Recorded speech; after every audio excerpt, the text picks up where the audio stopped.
There are moments on the road when the world feels suspended, like the night is holding its breath for something you're not ready to see. I'd just stepped out of my rig, stretching the ache from my shoulders, when I caught the scent of coffee drifting from the diner. Burnt, bitter, familiar. The neon sign flickered above the entrance, buzzing against the cold, empty silence that clung to the parking lot. And then, out of nowhere, a hand grabbed my arm with a force that cut straight through the quiet. A woman's hand, shaking, ice cold. "My daughter's still inside," she whispered, voice cracking at the edges. "Tell me, what would you do if a stranger said that to you in a place where the night felt heavier than the air you breathed?" The grip tightened, desperate enough that her nails dug through the fabric of my jacket. Her eyes, wide, frantic, shimmering with panic, locked onto mine like she was clinging to the last lifeline she had left. The smell of diesel and old fryer oil wrapped around us, the parking lot stretching into darkness behind her. For a moment, all I could hear was the hum of fluorescent lights and the low rumble of my engine cooling behind me. "Please,"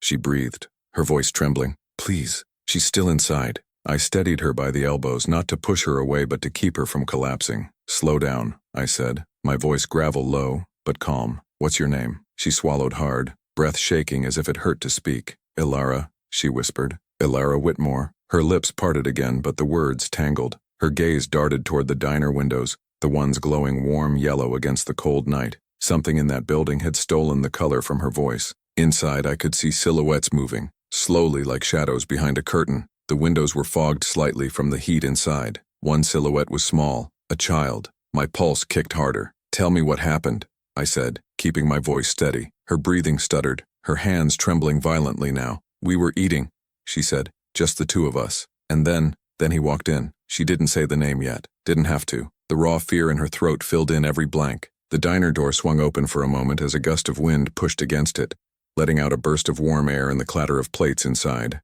Ilara flinched so hard her knees buckled. I caught her again, guiding her a step back from the doorway. "Easy," I murmured. "You're safe out here. But your daughter, she's still in there?" Ilara nodded rapidly, wiping at her eyes with the back of her hand. "Sophie," she whispered. "She's 8. She's alone with him now. I had to get help. I had to." Her voice cracked open on the last word. 8. A child. Inside that diner with someone who made this woman run out into the cold night shaking like a leaf in a storm. I felt something tighten in my chest, a pull I've learned not to ignore on nights like this. "All right," I said quietly. "Ilara, listen to me. I'm Hunter. I'm not going anywhere, but I need you to tell me who he is." She squeezed her eyes shut as if saying his name might break something inside her. Finally, in a trembling breath, she whispered, "Dante Kerrigan." And the moment she spoke it, the lights inside the diner flickered, once, then twice, casting strange shadows against the glass like the night itself was holding its breath again. The name hit the air like a struck match. Small, quiet, but dangerous enough to burn everything it touched. Dante Kerrigan. I didn't know him, not personally, but the road has a way of carrying stories, and some names travel farther than the men who wear them. The kind of name other truckers mutter about under their breath, the kind of name that leaves a bruise just from being spoken aloud. Ilara's whisper lingered in the cold, curling like smoke around us as I looked back toward the glowing windows. Inside, the silhouettes continued shifting, one tall, one small, and a few others moving in the periphery, diners who had no idea they were sitting in the middle of something dangerous. The hum of the neon grew louder above the doorway, flickering like a failing heartbeat. "He wasn't supposed to be here," Ilara murmured, voice cracking. "I left him. I took Sophie and left. I thought I was safe." She shook her head, strands of hair clinging to her wet cheeks. "He followed us. He must have followed us." I tightened my jaw. The road teaches you to recognize different kinds of fear. Some fear is fresh, new, sharp, uncertain. But the kind in Ilara's voice? That was old,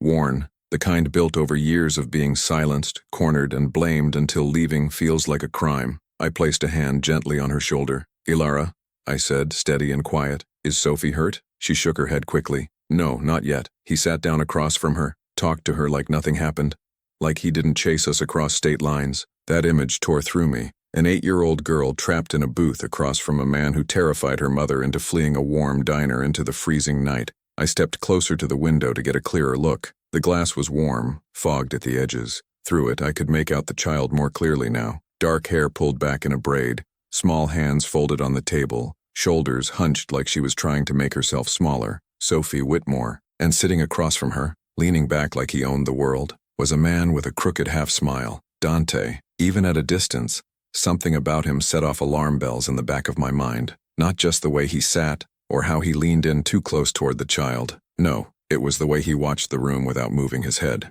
calculating, quiet, like a man waiting for a shift in the wind, the kind of stillness predators study in themselves, the kind meant to be overlooked until it's too late. Ilara stepped up beside me, her breath fogging the glass so fast she had to wipe it with her sleeve. He told her I was overreacting, she whispered. He told her I'd come back. He always does that. He twists everything. I saw her hands trembling again. I grabbed one gently, grounding her. You did the right thing, I said. Leaving him, coming to me. You did everything right. But she shook her head like she couldn't hear me. Sophie doesn't know, she whispered. She doesn't know who he really is yet. She still thinks he's just angry sometimes. I turned fully toward her, my voice low. Ilara, I need to know exactly what you're asking me to do. She lifted her eyes, red, glassy, filled with a kind of desperation that hits you deeper than any punch ever could. Please, she whispered, just don't let him leave with her. And right then, behind the fogged glass, Dante Kerrigan lifted his eyes and stared directly at me. The moment Dante's eyes met mine through the diner window, something in the air changed.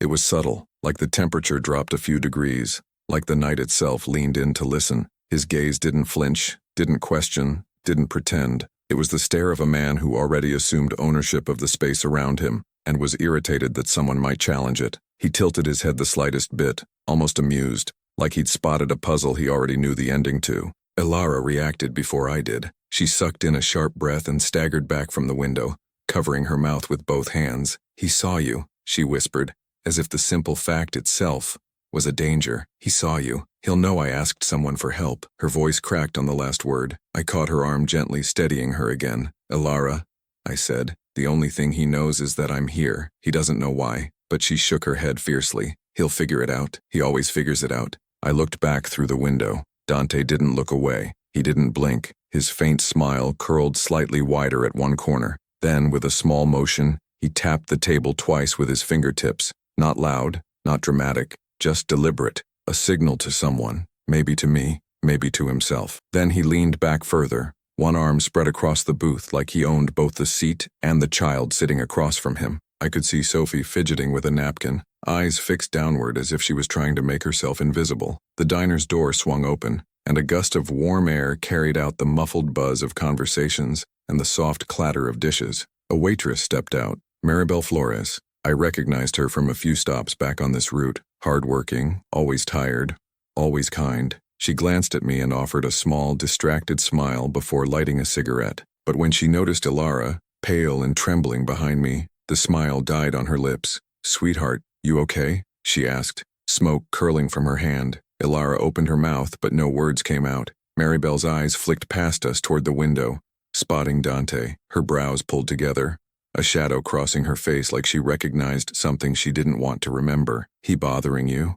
She murmured to Ilara, the kind of question that carries a lot more weight than the words themselves. Ilara just nodded, slow and defeated. Maribel exhaled sharply. I knew it. I knew there was something off about him the minute he walked in. Before I could say anything, the diner lights flickered again, this time longer, more deliberate. For a second, the inside dimmed enough that all I could see was Dante's silhouette leaning forward, elbows on the table, studying me through the glass like a man sizing up a threat. Sophie shrank at the sudden darkness, startled, her small hands clutching the edge of the table. I felt a pulse of anger heat beneath my ribs. He's testing you, Maribel muttered beside me. He's been poking around all night, asking questions, watching every door like he's waiting for someone. Her voice dropped. But the kid, she looked scared of her own shadow. I swallowed the anger rising in my throat and forced myself to stay calm. Ilara, I said softly, turning to her once more. I'm going in there. Her eyes widened in panic. Hunter, no. He's not like other men. You don't know what he's capable of. I looked back through the glass one more time. Dante was smiling now.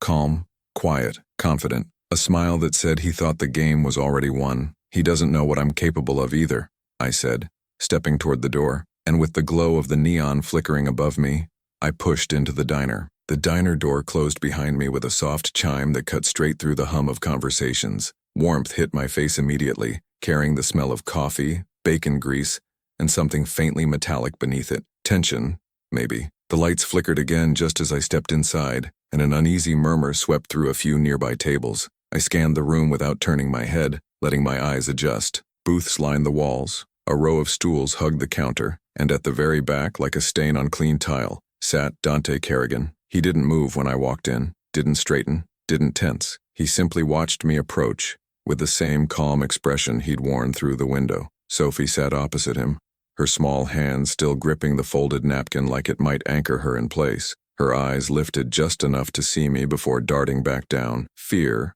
without understanding. Confusion without context. I'd seen that look too many times on the road. I walked toward the counter first, taking a seat 3 stools from the end. I didn't rush. I let him watch. I let him assume whatever he wanted. A trucker drinking coffee at midnight wasn't an unusual sight, and that was exactly the point. I needed to be close but not confrontational, present but not provoking. Maribel slipped back in through the kitchen door, wiping her hands on her apron before pausing when she saw me sitting there. Her expression softened with something like relief. "You want coffee, Hunter?" she asked quietly. Her tone said she knew why I was really here. "Yeah," I answered. "Make it strong." She poured without another word, sliding the mug in front of me. The warmth seeped through my fingers as I wrapped a hand around it. I glanced at the metal napkin dispenser on the counter, polished enough to give me a clear reflection behind me. Dante's booth was positioned perfectly in the angle. I could see him lean forward, elbows on the table again, eyes narrowed. Sophie shifted in her seat, the vinyl squeaking softly under her weight. She stole a timid glance around the diner,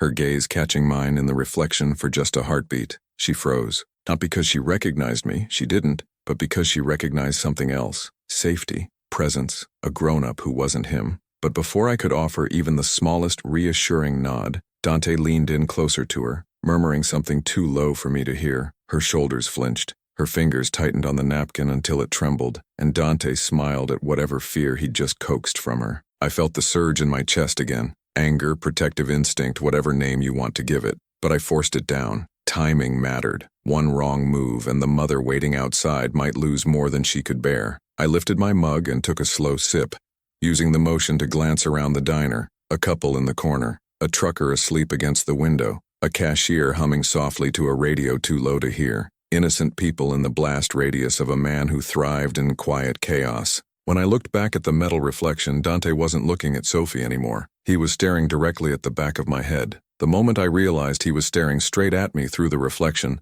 a stillness settled over my body. Not fear, not hesitation, but a precise, controlled readiness. Dante didn't blink. He didn't shift his posture. He just watched me with a faint, amused tilt to his head, like he'd been waiting for this exact moment, like he already believed he knew the outcome. I let my mug hover near my lips for another long second before setting it down quietly, the ceramic clicking against the counter louder than it needed to. The air in the diner felt heavier now, as if the lamps above us dimmed just slightly, tightening the space between every heartbeat. Maribel passed behind me carrying a tray of plates, but her steps slowed when she followed my gaze toward the metal reflection. She swallowed, breath catching subtly before she continued toward a table. She knew something was wrong. She'd seen it before in other men, the stillness, the entitlement, the way a predator makes silence into a warning. Dante finally moved, barely. One finger drummed once against the tabletop, a subtle gesture he seemed to enjoy repeating. Sophie flinched again at the sound. The girl's eyes drifted upward, searching the room like she was hoping her mother would walk back in any second. Her small feet dangled off the booth seat, swinging nervously. Every instinct in me pulled tight like a rope about to snap. I'd seen enough. She wasn't just uncomfortable, she was afraid to breathe wrong. I took another slow sip of coffee, but this time I turned my head slightly, giving him just enough acknowledgement to show I wasn't pretending anymore. His smile sharpened, thin and cold, like a blade sliding free from its sheath. He leaned back, stretching one arm across the booth again, claiming the space like he was staking territory. His voice, when he finally spoke, sliced clean through the low chatter of the diner. "You've been staring a long time, friend." The tone was casual. The intent wasn't. A few nearby customers glanced our way but quickly looked down at their plates, deciding they didn't want to be part of whatever this was. I wiped a bit of steam from the mug's rim with my thumb. "Just passing time," I said, keeping my tone even. "Long night." Dante chuckled under his breath, low and humorless. "Looks to me like you're passing judgment." He tapped the table again, this time twice in quick succession. Sophie winced at the sound. I didn't break eye contact. "You here alone?" he asked. The question dripped with implication, not curiosity. I let the silence stretch between us like a line drawn in dirt. One wrong answer and it would snap. One correct one and he'd see exactly what I wanted him to see. "Does it matter?" I finally replied. My voice stayed calm, but my shoulders squared just enough for him to notice. His smile faded a fraction. For the first time since I walked in, Dante's gaze shifted, Not to Sophie, not to the door, but to the parking lot beyond the window, where Ilara stood half hidden behind the reflection of neon, watching, trembling, praying I didn't make things worse. And when Dante's eyes flicked back to me, something darker settled beneath his expression. Recognition. He knew she hadn't just run. She had run to someone, and now he wanted to know why. Dante's fingers stilled on the tabletop, the rhythmic tapping abruptly ending as if someone had cut a wire inside him. His eyes narrowed, focusing on me with the slow, deliberate attention of a man piecing together a puzzle he didn't know existed until now. The diner noise seemed to fade behind us. Forks scraping plates, the low buzz of the neon sign, even the hum of the heater, all swallowed by the quiet tension stretching between our booths. Sophie swallowed hard, her small shoulders curling inward like she could shrink out of his shadow. He leaned forward, elbows sliding toward the edge of the table, voice dropping to a near whisper meant only for me. She's outside, isn't she? The words weren't asked in anger. They were too controlled for that, too measured. They came from a man who believed the world and everyone in it owed him answers. I didn't react, didn't blink, didn't give him the satisfaction of confirming anything. But silence is an answer to men like Dante. His lip curved into a humorless, knowing smile. Thought so. Behind me, Maribel hesitated near the coffee pots, pretending to refill one though it was already full. Her eyes flicked between us. She knew something was about to shift. She could feel it. The air always changes right before a storm cracks open. Dante exhaled slowly, almost thoughtfully before lowering his voice again. Funny thing about people who run, he murmured. They always forget I know exactly where they break. Sophie squeezed her napkin so tightly it began tearing between her fingers. That did it. I stood from the counter, slowly, intentionally, letting the scrape of the stool carry through the room. Dante's gaze followed me, but he didn't straighten. He sat there in that booth like he believed he still controlled every breath in the diner. I took 2 steps toward him, stopping just far enough not to crowd the table. Sophie, I said gently, keeping my eyes on Dante but my voice directed at her. You doing all right tonight? Dante's jaw tightened at the question.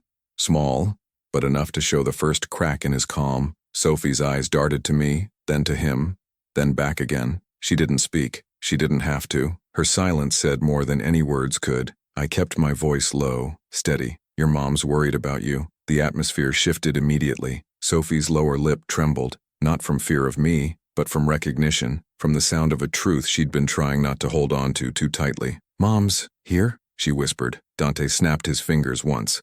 Sharp, loud, commanding. The sound made Sophie jump. Don't talk to strangers, he said, voice clipped, smile gone. His eyes flicked to me with ice forming around the edges. This conversation doesn't involve you. I stepped closer, planting my feet firm on the tile. It does now. The words weren't loud, but they carried weight, enough that a couple in the corner lifted their heads sensing the shift, enough that even the radio seemed to quiet. Dante leaned back, studying me like a man recalculating a threat he underestimated. He swallowed once, the only sign his confidence had slipped. You really want to involve yourself in something that isn't yours? He asked. His tone was light but strained, a warning wrapped in a smile. I met his stare without flinching. If it puts a child in danger, I said, it's mine. And for the first time since stepping into that diner, Dante Kerrigan stopped pretending to be calm. Something dark flickered across Dante's expression. Quick, sharp, instinctive, the kind of flicker that shows who a man really is beneath the mask he wears.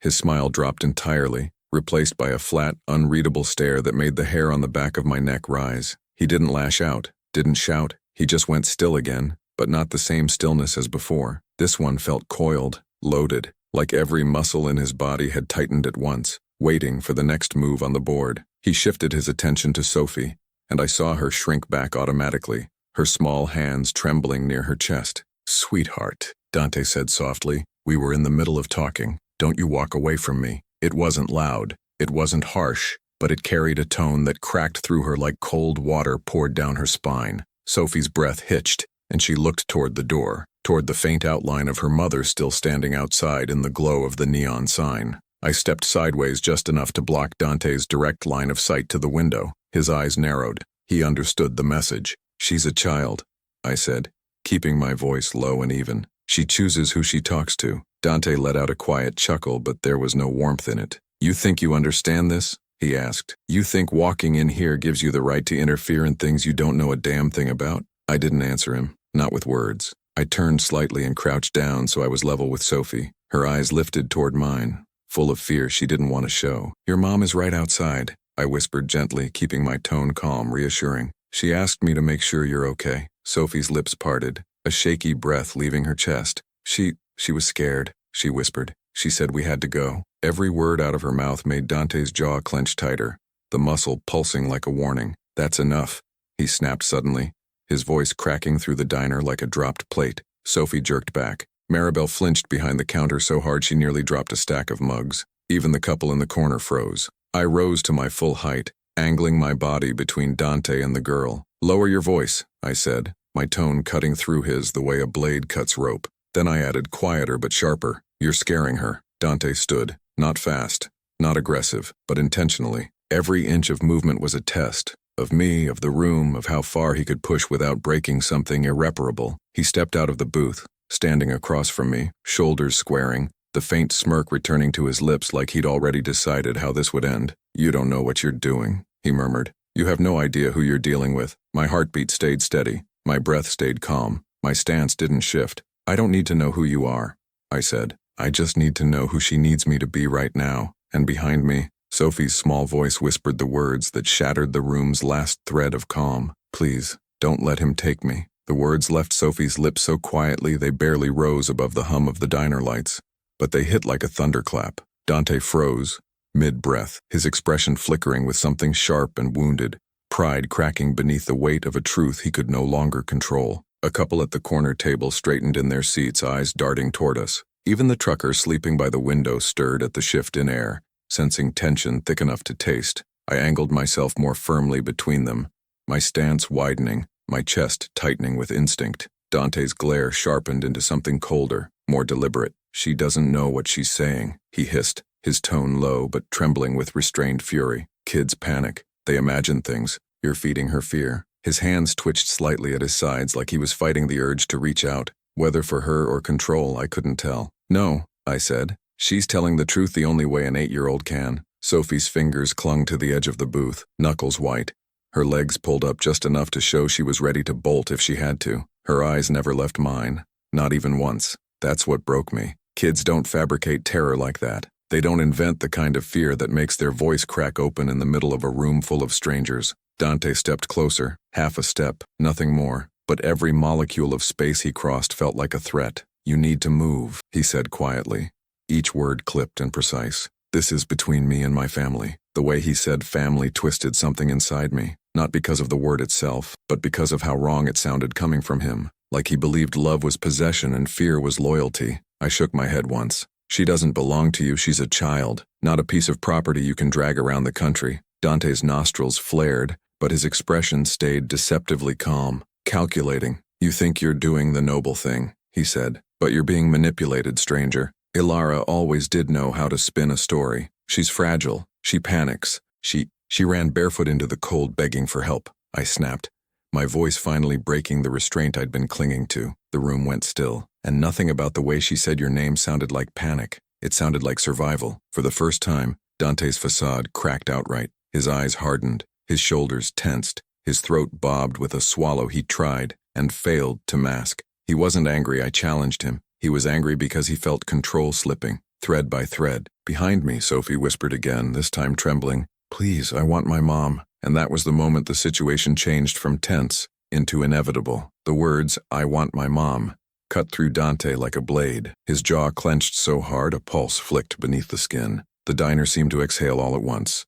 Every customer going still, every sound falling into a hush thick enough to swallow any excuse he might have tried to muster. Sophie's voice had shifted something fundamental in the room. It wasn't just fear anymore. It was clarity. It was truth, spoken out loud in a place where Dante couldn't twist it back into silence. He took a slow step backward, not out of surrender, but out of recalculation. His eyes darted toward the window where Ilara stood, trembling in the glow of the neon light. When he saw her watching, hands pressed against the glass, it sparked something volatile inside him. Not regret, not shock, something more primitive. A wounded pride, the realization that the narrative he'd controlled for years was unraveling in front of strangers who didn't owe him fear. She took her from me, he said through clenched teeth, voice cracking under its own pressure. She made me into the villain. I didn't respond. I didn't need to. His own reflection in the diner window did the job for me, showing him not as a victim, but as a man cornered by the truth. Sophie tried to slip out of the booth, her small hands gripping the vinyl for balance.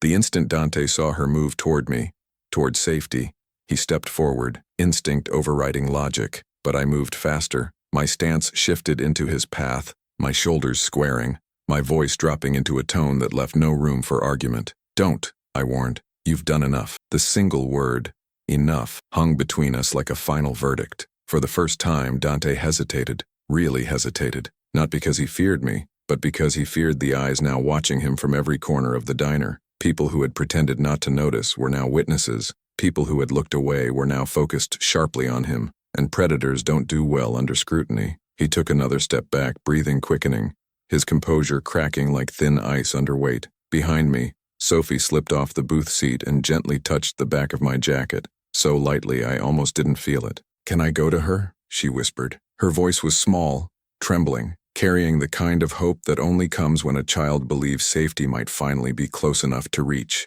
I nodded once. "Stay behind me," I told her. She did, and as I turned slightly, guiding her toward the door, Dante exhaled a single word, soft, broken, desperate, and furious all at once. "Don't you take her from me." But the truth was already out of his hands. Sophie stayed tucked behind me as we took the first steps toward the door. The diner had fallen into a deep, breath-held silence, every set of eyes fixed on the fragile line between us and Dante. The neon from outside slipped through the glass, painting soft blue streaks across the floor as Sophie's shadow stretched long beside mine. She was shaking, but moving towards something she hadn't had in a long time, safety. Dante's breath hitched as he watched her walk away. His lips parted, maybe to shout, maybe to beg, maybe to threaten, but nothing came out. The weight of the room pressed on him, pinning him to the booth like gravity decided it had tolerated enough of him. "Sophie," he called, voice cracking on the edges. "We can go home, come on, let's just go home." He sounded smaller than before, smaller than he wanted anyone to hear. But Sophie didn't turn.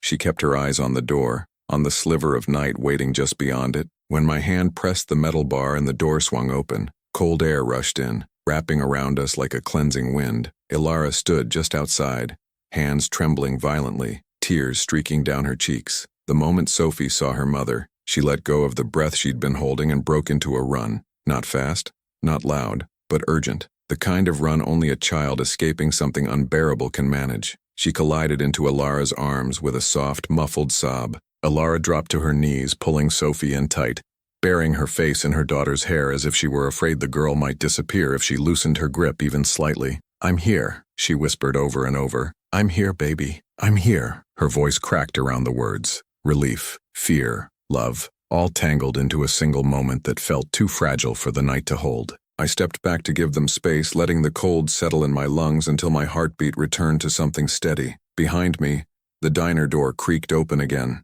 Dante stood in the threshold, framed by yellow light and cold wind, but he didn't come any closer. He looked at Ilara and Sophie, really looked, and his face twisted with something ugly, something lost. "You're making a mistake," he said, voice hollow. "She's mine, both of them. They're mine." "No," I said quietly, "they're not." For the first time, he had no argument left. No mask, no control, just a man watching the truth walk away from him. Maribel appeared beside me, arms folded, jaw clenched. "Cops are on their way," she said. "I already called." Dante's shoulders sagged, not in surrender, but in the realization that the world he'd built on fear was collapsing in front of strangers who didn't owe him silence. I watched him linger for a moment longer, breathing hard through his nose before stepping back inside the diner as if retreating were the only option left. Ilara rose slowly, still clutching Sophie's hand. She wiped her face, exhaling shakily as she looked up at me. "Thank you," she whispered, 2 words carrying the weight of every mile she'd traveled running from him. "You don't know what you just gave us." I shook my head gently. "You did the hard part. You left. You asked for help." Her eyes filled again, but this time with something softer, something lighter. The cruiser lights approached in the distance, flashes of blue cutting through the night as help finally arrived. Ilara pulled Sophie close, her fingers brushing through her daughter's hair. I stepped back toward my rig, hands sliding into my jacket pockets as the cold wrapped around me once more. Nights like this have a way of staying with you, not because of the danger but because of the moment someone chooses to fight for a better life. If this story moved you, if it reminded you that courage doesn't always roar, leave a like. Subscribe so you're here for the next long night, the next stranger who needs someone to step in, the next mile on this road where darkness and humanity meet. I'll keep driving, I'll keep watching, and I'll keep being there for the ones who can't protect themselves, not until their road finally leads them home.